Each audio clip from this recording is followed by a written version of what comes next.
नमस्कार मंडळी, स्वागत आहे तुमचं आमच्या चॅनलमध्ये। आवाज महामुंबईचा, शोध बातमीचा, कौल मनाचा। चला तर मग आमचे चॅनल लाईक करा, शेअर करा आणि सबस्क्राइब करा। धन्यवाद। परसुले गावच्या कन्येचा कीर्तनातून झंझावात। बालकीर्तनकार स्वराली जाधव यांच्या वाणीने रसिक मंत्रमुग्ध। वारकरी संप्रदायाचा वारसा केवळ वयाने नव्हे तर भक्तीने आणि अभ्यासाने जपला जातो। हे परसुले गावच्या हबप स्वराली गोपाळ जाधव या चिमुकल्या बालकीर्तनकाराने सिद्ध केले आहे। आपल्या रसाळ वाणीने आणि पहाडी आवाजाने स्वरालीने संपूर्ण परिसरात कीर्तनाचा दरवळ निर्माण केला आहे। वारकरी संस्काराची शिदोरी स्वरालीला कीर्तनाचे बाळकडू तिच्या घरातूनच मिळाले आहे। तिचे आजी आजोबा कट्टर वारकरी असून पंढरीची वारी आणि भजन कीर्तनाची परंपरा त्यांनी घरात जोपासली आहे। या संस्काराच्या जोरावर स्वरालीचा आज मोठ्या आत्मविश्वासाने निरूपण करत आहे।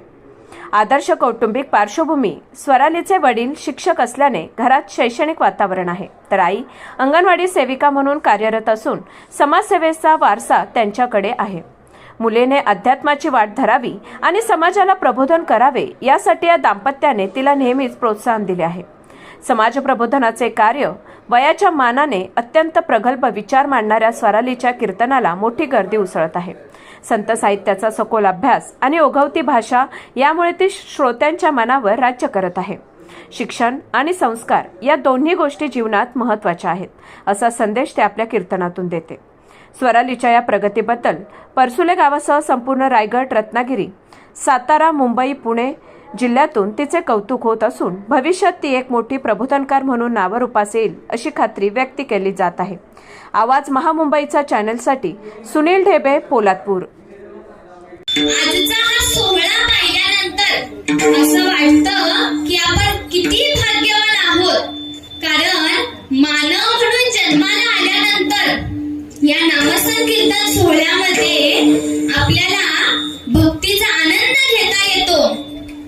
पहा आता बघा आई स्वयंभू काळकाई माता, फाल्गुनी महोत्सव आणि शिमगा महोत्सव हा जो आपण आनंद घेत आहोत, तो आनंद आपल्याला कोण देतो तर देव देतो।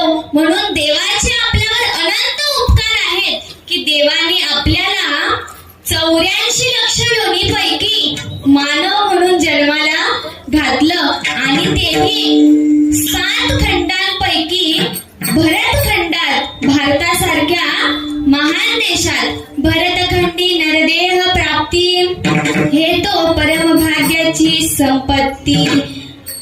भारतामध्ये 29 राज्य आहेत। किती? आपलं राज्य कोणतं? महाराष्ट्र।